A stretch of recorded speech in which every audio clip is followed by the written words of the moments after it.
We got Alonzo, who is 5. I have Karis, who is 3. I have my junior, which is 3. I have my daughter, who just turned 3 as of yesterday. I have another son named Tyler. He turns 3 in December. We got another daughter that was born October 16th named London. Another daughter that was born named Leilani, who's 2 years old. And I have my newborn with my wife. Her name is Jersey. That man just listed off child after child, and he still was not done. Some of the biggest names in football turned the bedroom into a full-time job, and the money behind it nearly buried them. We are talking huge families spread across different cities, courtrooms full of mothers and lawyers, child support checks big enough to break a grown man clean in half, and in one case, a federal prison cell with that man's name on the door. So, let us start right at the top with the man you just watched, Antonio Cromartie. Antonio Cromartie came into the league as a straight-up problem for any quarterback brave enough to test him. The San Diego Chargers grabbed him 19th overall in the 2006 draft out of Florida State, and by his second season he was a nightmare, leading the entire NFL with 10 interceptions and earning first-team All-Pro honors. He even took a missed field goal back 109 yards for a touchdown, which is still tied for the longest play in league history, and he stacked up 4 Pro Bowls along the way. But the thing the internet never let him live down had nothing to do with coverage or speed.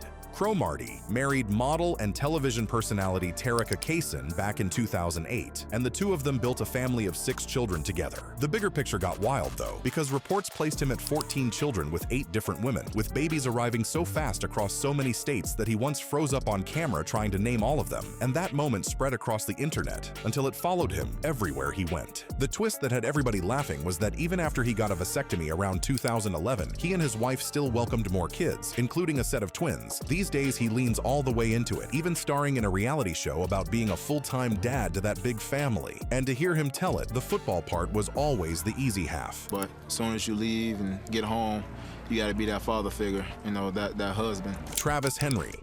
Travis Henry ran angry. The Buffalo Bills took him in the second round of the 2001 draft out of Tennessee, and he made a Pro Bowl, racked up over 6,000 rushing yards, and earned a name as one of the most punishing backs of his era. On paper, the man had it made, with the talent and the contract that most kids only dream about. Off the field is where the story turns dark, because Henry reportedly fathered at least 11 children with 10 different women, and the math on that caught up to him in a brutal way. He told the world he was basically broke, drowning under child support that ran around $170,000 a year, and in 2009, he was even arrested for failing to pay roughly $16,600 in support. Then it got worse, because the money troubles were only one piece of it. Henry also battled drug problems that brought NFL suspensions, and in 2008, he caught a federal cocaine conspiracy case, pleaded guilty, and served around 2 years in prison. Years later, his name surfaced again when he was pardoned by President Trump in February of 2026, alongside a few other former players. His whole run is a hard lesson in how fast the off-the-field stuff can swallow a career whole, no matter how good you looked on Sundays.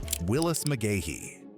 Willis McGahee was supposed to be finished before he ever got going. He blew out his knee in college so badly that plenty of people figured his career was dead on arrival, yet the Bills still believed enough to take him in the first round of the 2003 draft out of Miami. He bounced all the way back, won Comeback Player of the Year, ran for more than 8,000 yards in his career, and made 2 Pro Bowls. For a man whose knee was nearly destroyed, that comeback alone should have been the headline. Tough as they come. His personal life put him right in the same conversation as the rest of this list, with media reports placing him at around 10 children with somewhere between 8 and 10 different women. He never had the loud courtroom drama some of these other guys lived through, but the sheer size of his family became a big part of how the public saw him. He even hopped on the E! reality show Famously Single in 2016 and got honest about what dating looked like when you were a pro athlete with options coming at you from every direction. I would say it's like... He's like, we gotta shut the camera yeah, off right now. we gotta stop the camera. I would say it's like you walk into Home Depot. That's the best quote ever. What section do I go into? Like, do I want to go into hardware? Do I want to go to appliance? Funny as that comparison sounds, he got real on that show too, admitting the lifestyle messes you up. And after football, he opened up about his mental health and a dark stretch where he thought about ending it all. Behind the jokes, there was a man carrying a lot more than people knew. Adrian Peterson. Adrian Peterson belongs in the greatest running back conversation, no debate. The Vikings took him in the first round of the 2007 draft out of Oklahoma, and in 2012, he came within a hair of breaking the single-season rushing record on his way to the MVP award. Almost 15,000 career yards, 7 Pro Bowls, and a future Hall of Fame spot waiting on him. His family life stretched across several states and several relationships, with reports putting him at least 6 children with multiple different women. 2 parts of that story are genuinely heavy. In 2013, a 2-year-old son he shared with another woman died from injuries caused by the mother's boyfriend, and Peterson had only learned about the boy shortly before and never even got to meet him. Then in 2014, he landed in the middle of a national firestorm after disciplining his 4-year-old son with a switch, which led to a child abuse case where he pleaded no contest and got suspended. When he finally spoke on it, he tried to explain that he was only raising his kids the way he himself had been raised. I am not a perfect son. I am not a perfect husband. I am not a perfect parent. But I am, without a doubt, not a child abuser. Through all of it, he kept producing on the field deep into his 30s, which tells you just how locked in this man stayed no matter what the headlines were screaming about him. Terrell Owens.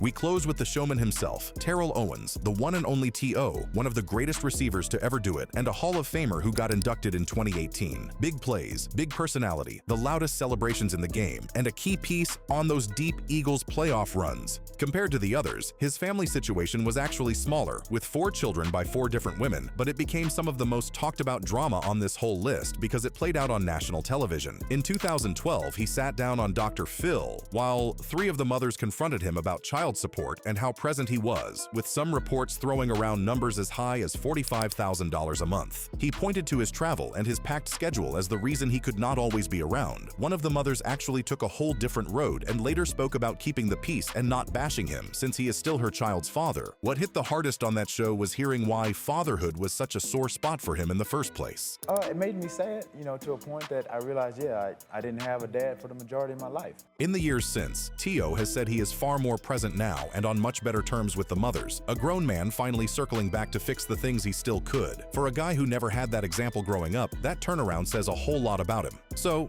there you have it. 5 players who dominated on Sundays and then spent the rest of the week dealing with families, lawyers, and child support that could make your head spin. Some of them grew from it and came out wiser on the other side. Some of them got buried by it and never quite recovered. But every single one learned the same hard truth, that fame and money do not come with an instruction manual. Which one of these stories shocked you the most? Drop it in the comments and let me know.